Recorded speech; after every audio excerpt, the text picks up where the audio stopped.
So we're going to go right back to maintenance for sure. And a lot of people think that maintenance is just flushing the heater, be it flushing a tank style heater or flushing a tankless heater.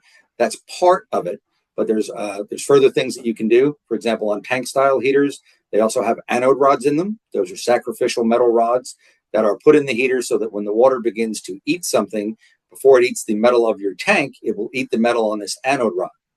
Every 2 or 3 years, while you're getting the heater flushed, it's a great idea to pull that rod out and see if there's anything left of it. If it's more than about half gone or so, we're going to recommend putting in a new rod that gives the water something to eat that isn't your water heater tank.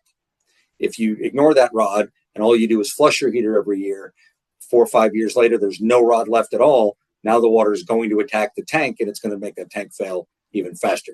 That's on electric tanks and gas tank heaters. On a tankless water heater, maintenance, again, yes, flushing it is wonderful, but checking to make sure all its screens and filters are clean, that your vent doesn't have animals, bugs, mud daubers, things like that living in it, that your fan is working the way it's supposed to, that your gas valve is working the way it's supposed to. Every 2 to 3 years, I would recommend a thorough maintenance on it. Flushing is great. Doing the flush every year is wonderful. But every couple of years, do a whole system check, not just descaling or flushing, but check all the components to it. That's really the best way to make it last as long as possible. ABC Home and Commercial Services.